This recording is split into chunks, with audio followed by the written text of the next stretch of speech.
Di sini saya akan menjelaskan infografis. Yang pertama yaitu efektivitas. Secara umum, efektivitas adalah suatu keadaan yang menunjukkan tingkat keberhasilan atau pencapaian suatu tujuan yang diukur dengan kualitas, kuantitas, dan waktu yang sesuai dengan yang telah direncanakan sebelumnya. Kedua, model komprehensif. Secara umum, arti komprehensif sendiri merupakan segala sesuatu yang sifatnya luas dan lengkap yang meliputi berbagai aspek ruang lingkup yang luas. Ketiga, bimbingan karir. Upaya bantuan kepada individu untuk memberikan dorongan dan kemudahan untuk mendapatkan pekerjaan serta kemudahan pula dalam meniti karir dalam kehidupannya. Hasil penelitian Wagino menunjukkan bahwa hanya 7% anak tunarungu yang berhasil mengembangkan karirnya dengan baik. Mengingat kompleksnya permasalahan dan dampak yang ditimbulkan oleh ketunarunguan, baik yang menyangkut pengembangan bicara dan bahasa, kepribadian, emosi, penyesuaian sosial, dan program bimbingan karir yang belum dilaksanakan secara sistematis. Bimbingan karir merupakan suatu proses pemberian bantuan kepada individu dalam memiliki pengembangan karir yang optimal dengan cara memahami diri, memahami berbagai jenis karir, memilih dan menentukan karir yang sesuai dengan keadaan dirinya. Kartadinata menyatakan bimbingan karir bertujuan pertama, memahami diri dan hubungannya dengan orang lain, kedua, mengatasi kesulitan dalam menyesuaikan diri dengan lingkungan sekolah, tiga, merencanakan pendidikan yang lebih tinggi atau pendidikan lanjutan, empat, merencanakan pekerjaan. Bagian A yaitu pengertian bimbingan karir. Koni Setiawan Muhammad Surya menyatakan bahwa bimbingan karir merupakan salah satu jenis bimbingan yang berusaha membantu individu dalam memecahkan masalah karir untuk memperoleh penyesuaian diri yang sebaik-baiknya antara kemampuan dengan lingkungan hidupnya, memperoleh keberhasilan dan perwujudan diri dalam perjalanan hidupnya. Bagian B ada pengertian tunarungu. Tunarungu dapat diartikan sebagai suatu keadaan kehilangan pendengaran yang mengakibatkan seseorang tidak dapat menangkap berbagai rangsangan, terutama melalui indera pendengarannya. Pada umumnya, klasifikasi anak tunarungu dibagi atas dua golongan, yaitu tuli dan kurang mendengar. C. Ada model komprehensif bimbingan karir. Menurut Hidayat, model bimbingan dan konseling komprehensif merupakan respon terhadap berbagai penelitian yang telah dilakukan oleh American School Counseling Association untuk dapat merealisasikan pengembangan model bimbingan dan konseling komprehensif di abad 21 itu tidaklah mudah. Upaya pengembangan sudah harus dirintis dan dipersiapkan mulai dari sekarang. Apalagi sekarang ini berlaku kurikulum 2013 sebagai pedoman penyelenggaraan pendidikan di Indonesia. Berikutnya itu ada D, karakteristik model komprehensif bimbingan karir. Menurut Permendikbud 111 tahun 2014 bahwa pengembangan model bimbingan konseling komprehensif dirintis dan mulai dipersiapkan dari sekarang. Strategi layanan dasar itu ada bimbingan klasikal, bimbingan kelompok, media bimbingan kelompok, dan asesmen kebutuhan. Selanjutnya, konsep dan ilustrasi gambar. Bimbingan karir adalah sebuah proses bantuan, layanan, pendekatan terhadap individu agar dapat mengenal dan memahami dirinya, mengenal dunia kerja, merencanakan masa depan yang sesuai dengan bentuk kehidupan yang diharapkan, mampu menentukan dan mengambil keputusan secara tepat dan bertanggung jawab atas keputusan yang diambilnya itu, sehingga mampu mewujudkan dirinya secara bermakna.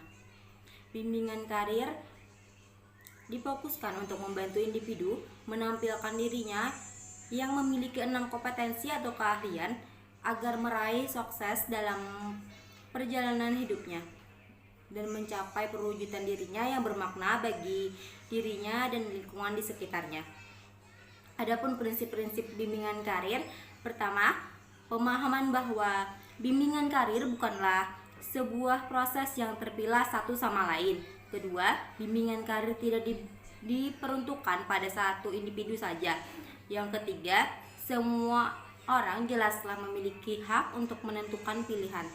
Keempat, bimbingan karir membantu individu untuk memahami dunia kerja dan sejumlah pekerjaan yang ada di lingkungan masyarakat serta berbagai sisi kehidupannya.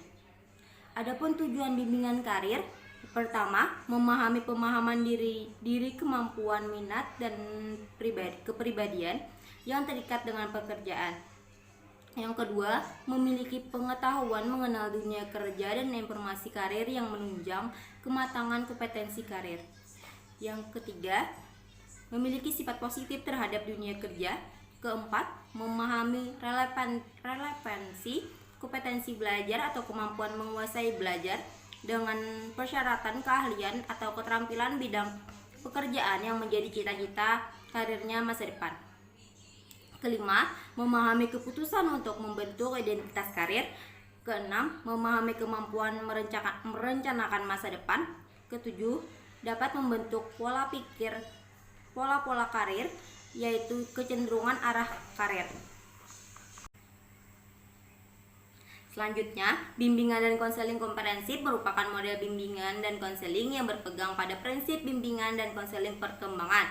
Akan tetapi, masih ada beberapa persoalan yang berkaitan dengan implementasi bimbingan dan konseling, di mana pekerjaan dalam layanan bimbingan dan konseling lebih merupakan pekerjaan administratif, seperti pengecekan kehadiran siswa, pemberian sanksi keterlambatan, pencatatan poin pelanggaran siswa, dan lain sebagainya.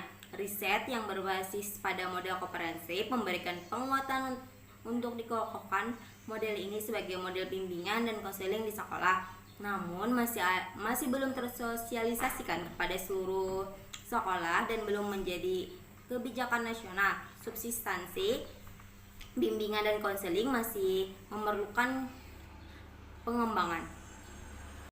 Selanjutnya ada ilustrasi gambar. Yang gambar pertama, guru pembimbing memberikan pengajaran kepada siswa tentang kemampuan dan potensi yang mereka miliki, serta mampu mengarahkan siswa menuju karir yang sesuai dengan kemampuannya.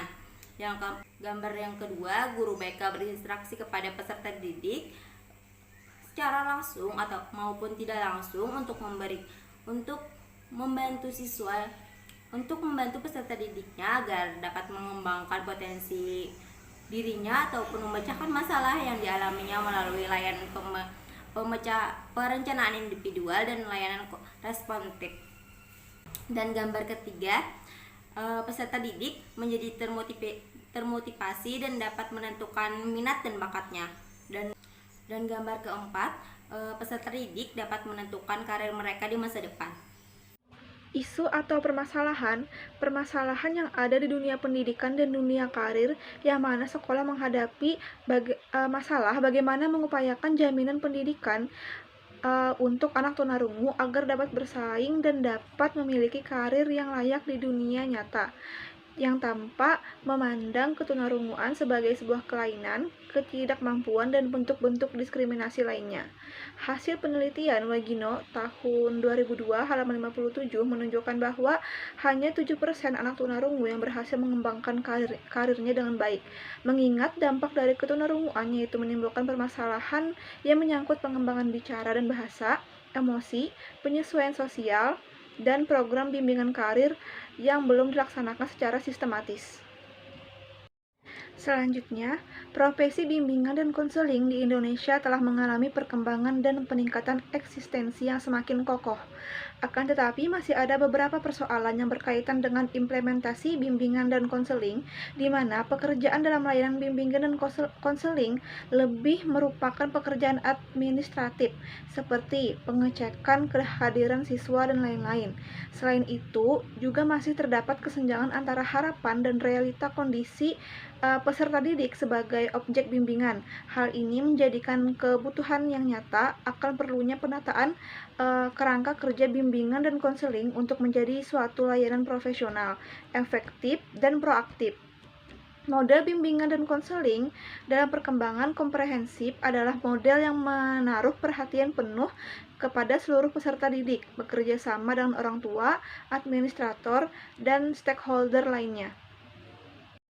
Selanjutnya, riset yang berbasis pada model komprehensif ini masih belum tersosialisasikan kepada seluruh sekolah dan belum menjadi kebijakan nasional. Substansi bimbingan dan konseling masih memerlukan pengembangan. Arah pengembangan ini perlu ditindaklanjuti dan ditegaskan dalam agenda abad 21. Upaya pengembangan ini harus segera dirintis dan dipersiapkan mulai dari sekarang. Apalagi sekarang ini berlaku kurikulum 2013 sebagai pedoman penyelenggaraan pendidikan di Indonesia.